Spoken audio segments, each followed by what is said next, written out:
Yo, people. So we're back now, of course, with the match reaction for the game today. And you know what?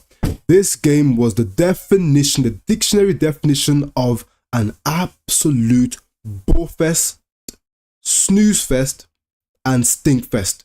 That's exactly what we were forced to witness. I said it during my stream, and I said it. Do people not realize, do these guys, the manager, the players, do these people as a collective not realize that Manchester United, as a club of its size and caliber, it attracts thousands, tens of thousands, hundreds of thousands, if not at times millions of people to converge at once to watch these people. The worst ones are the people that travelled all the way from Manchester or all around, maybe from Ireland, different parts of the world, all the way down to London to watch this dross. Of course, you have people like myself and the rest of you guys at home who would have invested, whether it's hours, of course, hours of your day. You've had your whole week, you're maybe at school, you're maybe at work, for example, all week, and a couple of hours on your weekend, you could be with family, you could be with friends, doing something, working out, chatting to girls, something. You could be doing something. You're here watching this crap again. And of course we won, and of course, don't get me wrong, I'm happy for the win. If there's any way, any stab in the dark, any shot in the dark, any chance of us being able to go out there and somehow scumbag a top 5 position this season, you have to take it. I said it during the match when the game was drawing close to the end that we have to go for the win. We've left ourselves so much work to do this season so far that we need to go out there and ensure that we win this game. A draw does nothing for us at the moment. We're so far behind. One additional point, it basically does nothing. It does nothing. So that is the current issue that we present ourselves when we perform the way we have been. Now, if you just, of course, go on to the tactics for the manager. So once again, we're in a match that we've been able to create absolute nothing. We've created absolutely nothing once again in another game. I literally always do a challenge these days with my subscribers, people that are watching my videos. I do a challenge with them. Let's see how long it will take for Man United to create a good chance from open play in this game. And once again, after the initial chance we had, which was ruled out for offside wrongly, I would add, and that has to be talked about, I believe personally that was onside. You give the responsibility over to the referee. This is the first time I believe I've ever seen this before. The VAR could not come down to a decision for whatever reason, so then they gave it to the referee to now go and have a look on the monitor, taking a decision that was meant to be objective, made it subjective, and then the referee gave us offside. I don't really understand that. Maybe I need to look into more. The audio was off for me, so I didn't hear what the commentator was saying. So maybe there was more. Maybe there's a reason as to why that was given as a no-go, but maybe I need to know more about it. Cool, move that to one side.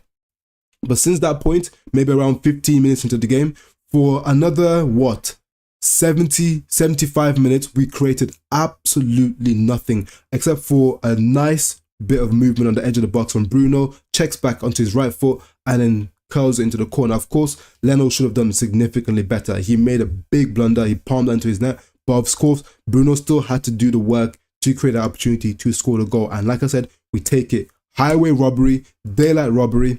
We snatched the win. We snatched Fulham's chain. I take it. A win is a win at the end of the day, and we were starving. Man United are starving. But Ten Hag, he's been saved again by Bruno Fernandes. Saved him versus Burnley.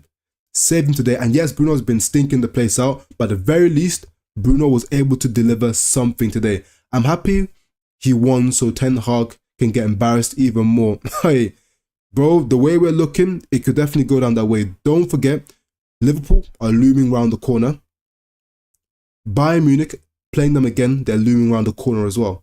So there's still a lot of embarrassment to go. We could be out the Champions League and embarrassed again by Liverpool just within the next month or so. So keep that in mind, people, as you're celebrating this win today. Because if these performances continue, it's not sustainable. I'm looking at that Luton Town game and saying, are we genuinely going to go out there and reliably put Luton Town to the sword? That's how far we've fallen. I'm not sure whether we'll be able to reliably beat Luton Town. But of course, if we get straight into it, let's talk about the player ratings before we then touch on maybe Ten Hag a little bit. So Onana today made a lot of good saves actually. Of course, a lot of it was straight at him. A lot of the shots were straight at him, to be fair, but Anything that was called upon from Onana, he made good saves, and the saves weren't just saved in terms of he actually stopped it going in. He actually palmed them away from danger routinely. A lot of his clearances from the saves went out for corners. So he actually did a good job of actually controlling the situation. One issue that I'm having with Onana, and I know it's not his fault, is just why is Onana being made to play long? I literally saw from the start of the game, the whole team was pushed up, literally from kickoff, the whole team pushed up, and Onana gives a long ball trying to aim for Højlund or McTominay. What kind of crap is this? So we buy one of the best ball playing goalkeepers in the world to make him play long ball football. Why? I see him sometimes even going long into Garnacho. Garnacho can't win the ball in the air. Why are we going long to the likes of Garnacho? Højlund getting crowded out, inability to win the ball in the air. Højlund's a big guy, but he's not exactly Harry Kane at winning a header. Why are we going long? He's doing things that aren't conducive of actually the strength of our players. Why are we going long when we've known for many years now Manchester United are not the best in the air? We don't have a lot of great aerial players other than maybe Maguire. Of course, he's in the centre-back position. Unless you want Maguire to start playing as a striker, then we go long to Maguire. So I don't really understand why we bought one of the best ball-playing goalkeepers in the world to go long. I literally saw at one point in the start of the match, Evans ushering Onana to move forward. And I'm thinking to myself, wait, so are these guys just incapable of knowing what the manager wants? Because Onana wants to stand here, Evans is telling him to move forward, then at the same time he's telling him to move forward, to step into a back three just to go long. That doesn't make sense. There's no need to step forward if you're going to go long anyway. But that aside, I still don't want to put any of that blame on him, because Onana being made to play long is clearly tactical, because at no other club Onana was at. Ajax, back in his Barcelona days, Inter Milan, he never played this many long balls. So it's clearly tactical. So I can't blame him for the fact that we're losing a lot of balls from goal kicks. It's not his fault. So Onana, in terms of what he's meant to do on the pitch, is to make saves. He made good saves, quality saves, palmed it out away from danger consistently. He's the only player that comes out of this match with any decent bit of reputation for me. I give Onana for this match, personally, he's going to get from me it was solid. It was okay. It was okay from Onana. He'll get a 6 from me. He's probably the only player, really, maybe other than Bruno for the goal, that gets a 6. Everyone else giving you a heads up is getting less than that, and that's just fact. Zayn says here, is delaying the inevitable, just how Ronaldo was bailing out Ole Gunnar Solskjaer. I'd agree with that. Silva made a mistake, FFS, taking off Iwobi and Pereira. I'd agree with you on that.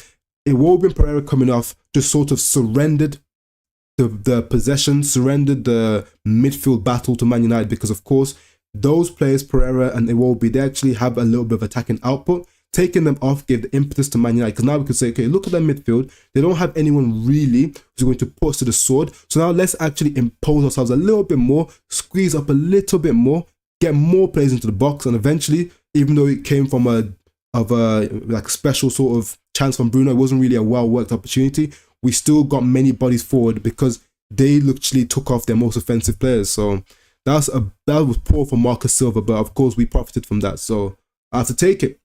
Next player we're looking at, Dalot. Another one from today. Shooting from the edge of the box, wild.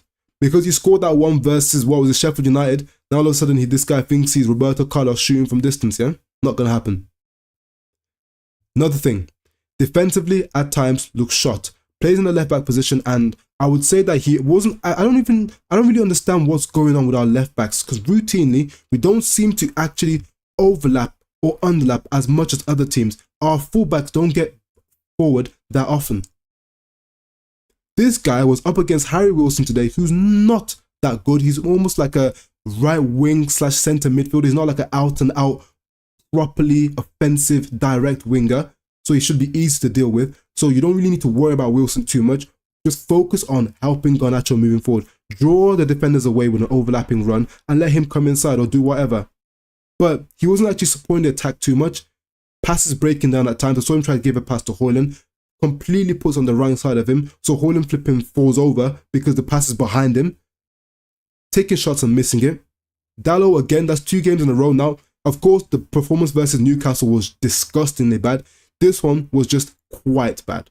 So Dalot today, Dalot for me, you can just get flat 5. Just very average, box standard performance. I called out and I said in the preview that all I needed today from the players was, please just give me some sixes. Give me some sixes, 1 or 2 sevens, and this game will be easy. Fulham aren't that good. They're actually a little bit worse than they were last year. Just give me a couple sixes, maybe 1 or 2 players operate at 7, and we'll win this game routinely. You can see how many players played poorly this game, yet we still were in the game, and we won in the end, of course, but Fulham did nothing. We actually managed to restrict them to pretty much no real chances this game. And we all know how bad we are defensively, so the fact that they barely had a chance going forward tells you how bad they are. And how, so Zayn says here, chances of Pelestri getting a run of games, impossible. And I don't even want to see it because I don't think Pelestri is good.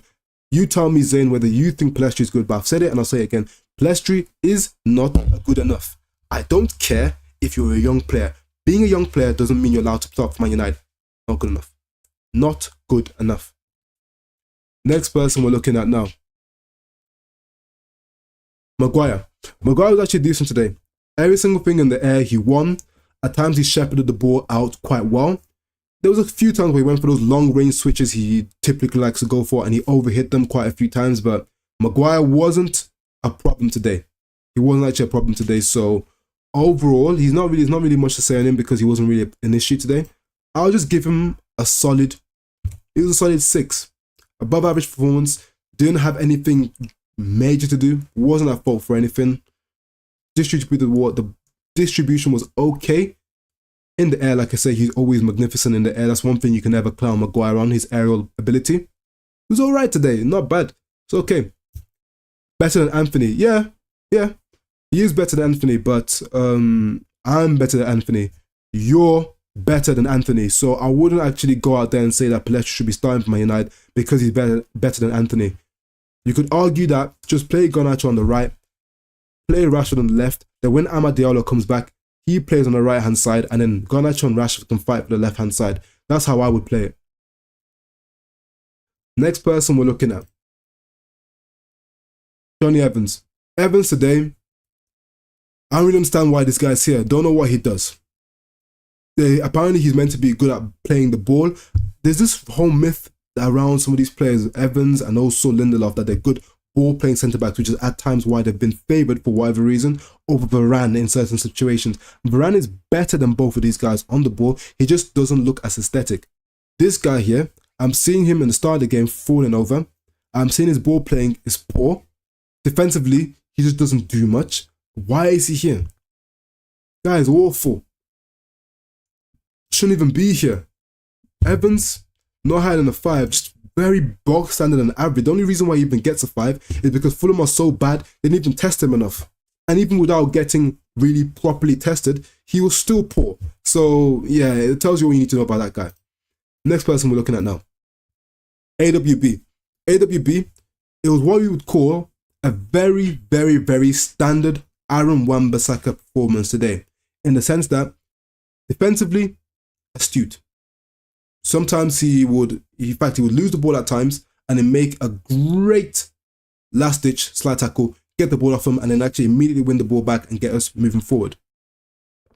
Right-hand side, gave absolutely no support to Anthony. We'll get on to Anthony and he's not good enough, of course, but in terms of supporting him, he gave zero support to Anthony on that right-hand side. No overlapping runs, no underlapping runs, not one good cross put into the box, not one cutback, nothing like that. Nothing offensive was offered by him. Once again, typical for Aaron Wan-Bissaka. Defensively, of course, he locked down Willian when there was opportunities. Of course he did. But Manchester United, you have to be able to do all the roles of your position to a high degree. That is Man United standard. You have to be defensively at least, your 7s or your 8s. In terms of as a fullback, 7 or 8, and then going forward, you have to also be overall 7, 8s, maybe even 9s. But him, he's like a 9 or something defensively, especially when it comes to 1v1 defending, he's like a 10. Then going forward, he's just subpar. And that balance, the lack of balance and overall attributes that he has means that he's not what we need as a starting fullback for Man United, because in games like today, when you play a poor team with poor offensive options, and it's on you now to go out there and score, just don't do it. Just not good enough. Aaron Wan-Bissaka today, just got to be a 5. Just going to be a lot of 5s, man. A lot of 5s today. Not good enough, man.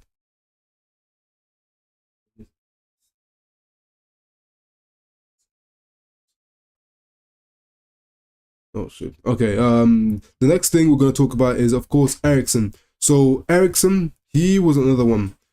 Eriksen is someone that well, the only reason why he's in the team, quite frankly, is because of the ability to play the ball, play great passes. If he's not consistently playing high quality passes, his role in the team isn't where it needs to be. Yeah. If someone needs to come in. Oh, just yeah, hi. Okay, yeah. So Eriksen's role in the team is very much relying on his ability to play the ball. If he's not playing high caliber of passes, rotating the possession time after time after time again, it's not there. I saw him misplacing long passes routinely during the match. Of course, I would give him the benefit of the doubt because he was playing on an island this game. If you watch the game clearly, Bruno was on the left-hand half space, pushed up all the way into no man's land. You've got McTominay in the right-hand half space, pushed all the way into no man's land. Yeah? Anytime there was turnover of possession, I remember when Garnacho lost the ball, Iwobi carried that ball through the heart of our team, and literally within seconds, he was in our final third. Eriksen was running after him, trying to pull his shirt. All by himself, no midfield. No midfield. Literally, we played with no midfield, and just because from our crap, we got away with it once again. How can you be playing with no midfield in the Premier League? This ain't the Eredivisie. You got to play with a midfield, or else you've got decent players in this league that are capable of carrying the ball from back to front like this. And that's what they did versus. And of course, it will be lack of quality in the final third. He didn't make the right decision, and the poor shot at the end was telling, of course. But Eriksen, defensively, we all know he's poor defensively anyway, but you compound that by making him isolated in the midfield. Then to make it worse as well, since Bruno and McTominay are playing so high up, he doesn't really have anyone to link the play with, so he's forced to go for long passes, which won't always come off. So Eriksen today, again, I have to give him a 5, but a lot of the things that he did wrong today was merely tactical. You're not helping the man. The man's 30 plus, he has a pacemaker, he has health issues. Help a brother out. Help a brother out, please, I beg. He just doesn't know how to help certain guys, the manager. I just don't understand what he's doing. Next person we're looking at now, McTominay. You know what, yeah? McTominay, he's getting a 4 from me. I don't give a shit. Honestly speaking, why he's starting this? Mason Mount must be shit.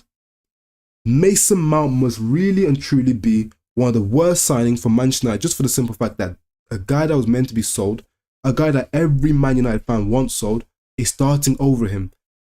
Mason Mount must really and truly be very, very bad. He must be piss poor in training every single time for this guy to be starting ahead of him. Because according to what Ten Hag's told us, he doesn't actually drop players based on their performances in matches, because with Sancho, it wasn't about performances in game, it was about his performances in training. Which means in training, Mason Mount must be absolutely trash for this guy to be starting ahead of him when he was on the chopping block in the summer window. Pass the ball, you can't pass. Defend, you can't defend. Tracking back, you're never there. Only thing he's good for is the odd third man run into the box and defensive situations aerially.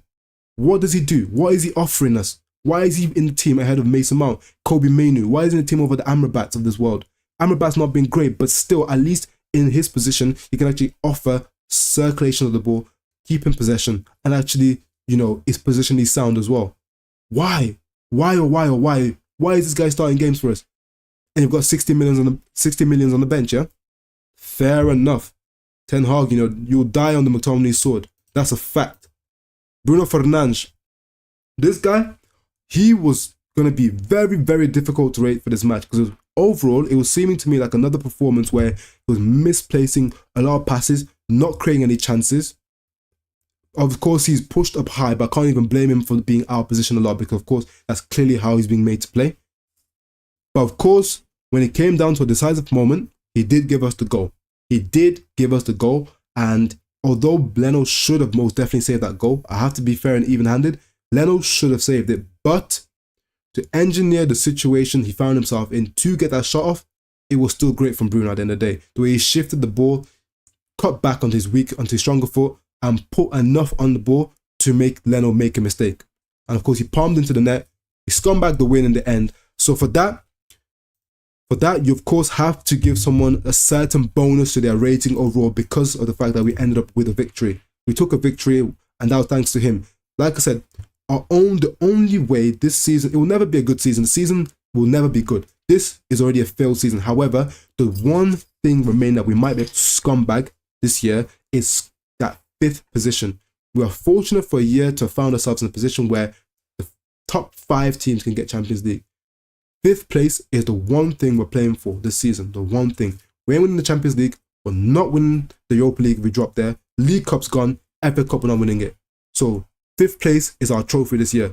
Keep that in mind, United fans. So anyhow we scumbag an extra 3 points, we have to take it. You just have to right now. And pray and hope that some way, somehow, either with a new manager or this manager finds form, we go out there and win more games. So 3 points today is massive for us getting that top 5 trophy. Next person we're looking at, Garnacho. This guy, yeah, you know, I am happy that of course I'm happy for him being in the team because Rashford's been poor. But every time he's played as well, he's been crap. Whether it was right at the start of the season or some of the games more recently that he's been starting as well. He's been crap too. I've seen poor touches, inability to beat a man.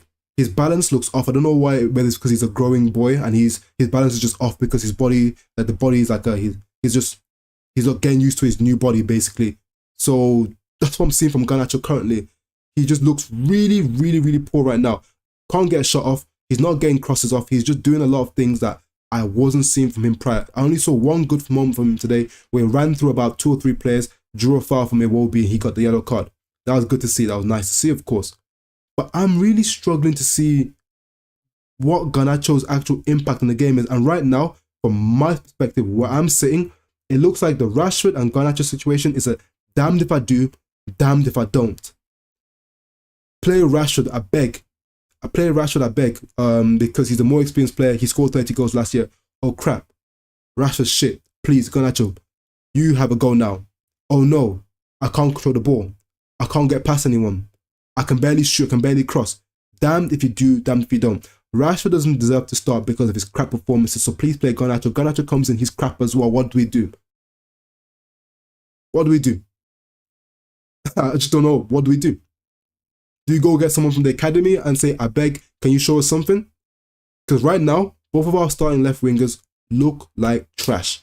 And it's not looking good. Garnacho today, personally, I'll just give him a 5. Like, it was just what? It was just a nothing performance, really. Got subbed off early. Just a nothing performance. You know what? Allow it. I'll just give him a 4. Got subbed off as well. He wasn't good today, Garnacho. I can't lie. He was not good today. Couldn't be his man. Couldn't create anything for Højlund. The one time he did manage to get near the byline for Højlund, he completely mishits his cross or shot. I don't know what he was trying to do, but he mishits it, and Højlund was screaming at him. Højlund is, oh yeah, we'll get into Højlund. It is peak for this guy.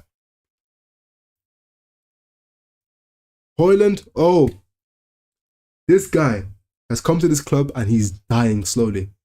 He's dying. That smile he had when he first joined has just turned into a scowl. Right now, you see him whenever he gets subbed off and he's put on the bench, he looks so hurt. The man looks hurt every single game now, thanks to us. This is what we're doing to the man. I said it before in my last match. This man is actually a United fan. He's full on a United fan. And he's here and he's sinking and he's dying at the club right now. And he's a United fan. I feel so sorry for him. The one time he probably was thinking, he probably had a bit of light in his eyes. He was thinking, oh, I might get a chance here. Garnacho completely F's up the opportunity to put a decent cross on the ground towards him for a tap in centrally. The guy gets no chances created for him. And the past couple games now, a consistent trend I'm seeing from Ten Hag now is within about 70 minutes, if Højlund hasn't scored or whatever, or hasn't had any decent opportunities to score, he takes him off for Martial. Because what happens when a manager takes you off for a like-for-like sub, which means if you're a winger, he takes you off for another winger. You're a centre-back, he takes you off for another one. A striker, he takes you off for another striker. It means that he's basically indirectly telling you that you did not do your job in that position, in your role. So basically, Ten Hag is telling Højlund that he did not do his job as a striker today. So I'm putting on Martial because Martial might be able to do something. But how is that fair when because of your tactics, Ten Hag, this man here can't get any chances? Zilch. All game, no chances. But that's on you. You decided to have these tactics. You decided to operate in a way that we don't create chances for the striker ever. Don't create nothing for him. Then you take him off, indirectly blaming him for the lack of goals. And he's on the bench there looking pissed. I feel sorry for this guy, man. It is peak. Of course, he just gets a flat 5 from me. Couple of decent touches, bit of good interplay here and there, but what? There's nothing from him, and I can't even blame him. How bad is it that we have a striker right now who has gone 0 goals in the Premier League so far, and you can't even blame him? That is scary. That is so scary that I can't even put. Of course, there has to be some blame to a certain extent attributed to him, but I can't fully blame him at all, or even mostly blame him for his lack of goals. That is scary. That tells you there's a much bigger problem revolving around this club, the way we play, the attacking lineup, because our striker is on 0 goals in the Premier League and it's not his fault.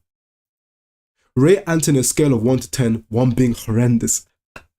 On a scale of 1, so let's say in terms of world football players that are currently playing, a 10 as a winger is, let's just say Mbappe or Vinicius Jr. in world football currently, not overall football history. And so how far removed is a Vinicius from Antony? Vinicius got to be 10 times better, right? So he's a 1. No, I'm joking. I'll give him a 2 out of 10 on that scale.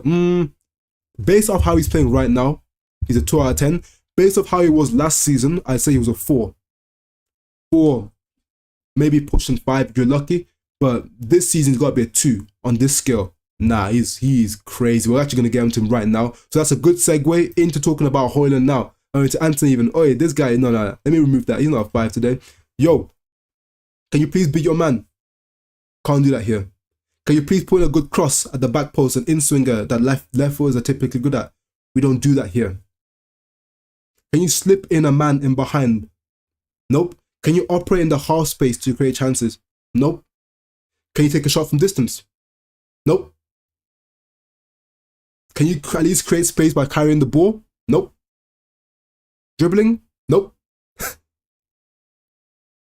But can you kick someone and get a red card or yellow card?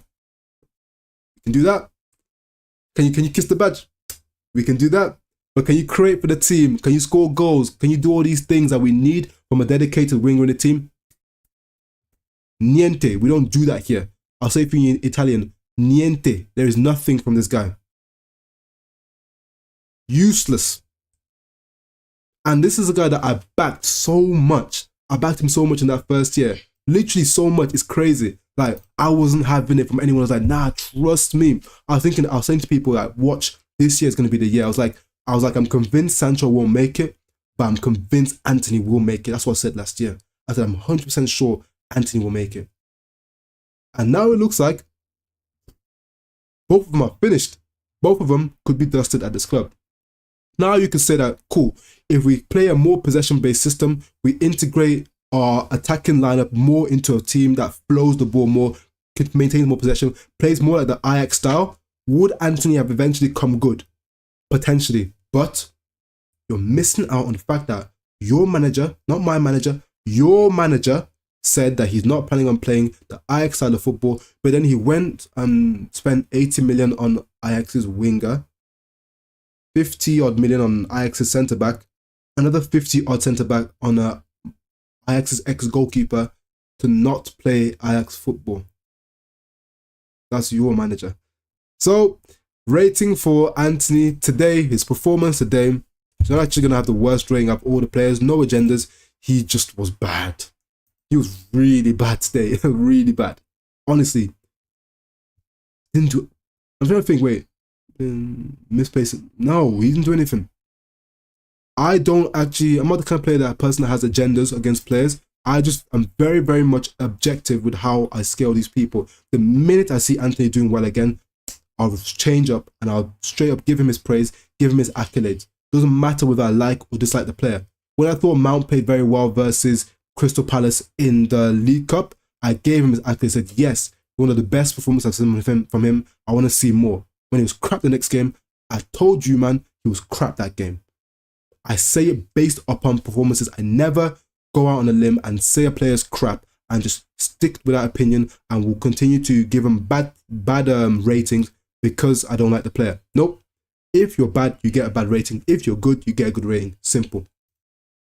Black says here, nah, because I hopped on TikTok after the game and the first thing I see is about 5 posts on how bad Anthony was. Anthony's starting to play sound and rightfully was subbed off. And like I said before, and we'll get into the player, Palestri, of course, was eventually, we'll see him right here.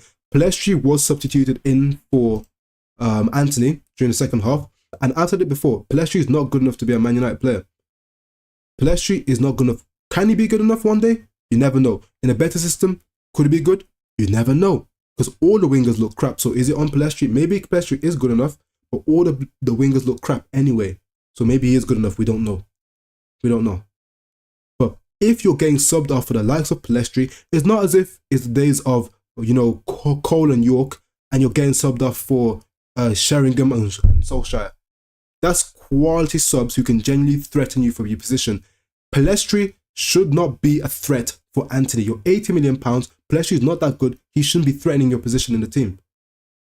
But the fact that he is and subbed you off again, and that's 2 games in a row now you've been subbed off, tells you all you need to know. Of course, he came on. He looked quite direct at times. He looked like he had a bit of fire, a bit of hunger in his belly. But in terms of actual quality, in the time that he came on, he didn't do much. It'll be a flat 5. I always say that as a sub, you start on the pitch for me as a sub, as a flat 5. You can only go up or down from there. He didn't do enough to decrease his rating or increase it, so I'm going to just keep him at that flat 5. Next person we're looking at now is Mason Mount, the invisible man. What typifies this guy's performance since he's come to Man United? He gets onto the pitch, field of play for us. Space opens up, Garnacho's on that run there. All he needs to do is, for the first time, we have space in behind to actually threaten Fulham potentially. Simple ball slipped in to Garnacho and he's literally running, bearing down on the goalkeeper. Højlund and Bruno are there in support. What does Mount do? Completely misreads the play, mishits the pass, and the ball goes straight back to Fulham. And Garnacho was visibly fuming. And Bruno, being the captain, he literally had to calm the situation down and literally put his thumb up at Mason Mount and tried to clap him and to tell Garnacho to calm down. That is how bad this guy is. He comes onto the pitch and his first inclusion is to ruin one of our only decent opportunities to actually get in behind and potentially go and get a goal. This was, of course, before Bruno eventually went on to score in the game. Another game where he comes on as a sub and he's invisible. Bears always give credit when credit is due. Bro, very invisible, as you say, Mizzo. He is tweaking, man. Guy is trash. But so for that, and for his literally how invisible he was once he came on for Eriksen, I'm going to give this guy a 4. Because he literally actually ruined play when he came on the pitch. And other than that, he was completely and utterly anonymous. At least I saw Palestri get on the ball. This guy didn't do anything. Next person we're looking at now. Varane. Just a flat 5 for me. I believe, quite frankly, is completely and utterly disrespectful to be bringing on Champions League Varane at the end of a game to see out a game as if he is some centre-back from the academy. At that point, leave the guy. Leave him alone. Let him stay on the bench. You do not disrespect a guy. You had him warming up at the start of the match, warming up throughout the game, just to throw him on for the last couple of minutes like he's some half-baked academy graduate. This is a Champions League and World Cup winner. You have man warming up on the bench for Maguire and Evans. You stupid. This guy is my favourite player at the club. Anytime he touches grass, he looks like the best player on the pitch all the time. He's significantly better than all these other charlatans we have in defence. And this guy is on the bench for Maguire and Evans and getting warmed up to come on in the 90th minute. This guy okay? This ain't no academy player, you know. Honestly speaking, flat 5 for Varane. Hopefully, like to see him in the matches moving forward, but that is what it is. He came back from the injury weeks ago. That's the thing. He came back from the injury weeks ago. So I wouldn't even say anything about that. There's been up, like even the Man City game. The Man City game, Varane was meant to play in that game. And the manager said Varane didn't play in that game because of tactics. He said because of tactics, he didn't play in that game. It's not about easing him in, because since Man City, like I said, he was back. He was back since the Man City game, but he didn't play that game not because of fitness. He didn't play because of tactics. So it's not, if it was the case of easing him in, I would have agreed with you. But he's been back. He's been back in the squad, fam. AJ says here, Ten Hag out. Don't disrespect Champions League / World Cup winning Varane. Last player we're looking at is Martial, and like I said, just a flat 5. Came on as a sub, didn't have much time to really stamp an impact on the game, so just a flat 5 from Martial. Didn't do anything wrong. Of course, it's not because he did anything wrong, but it just is what it is. That's been my player rating for today. Of course, I'm happy with the win. We take the win. We take it and run. If you could have given me a win before this game, I would have snatched your chain, broken off your arm for the win. Talk about a handshake, I would have broke that arm off for the win. So we scumbag the win today. I don't even know, like, am I mad at the fact that we were crap today when we won the game? Not really, because at the end of the day, like, who really thought we were going to play well this match? We all knew before the game started, before the whistle blew, it was going to be a scumbag performance. If we did get the win, we're going to scumbag it. And that's what we did. We scumbagged the win today. I take it, you'll take it, we'll all take it. So that's been the win, that's been the dub. Make sure you guys like, sub, share the stream. Hit 120 today, so it's looking good. Gonna have to push for 200 soon. Love for the support, people. Man signing off, fam. Bun this team indeed, man. Bun this team. And on that note, we can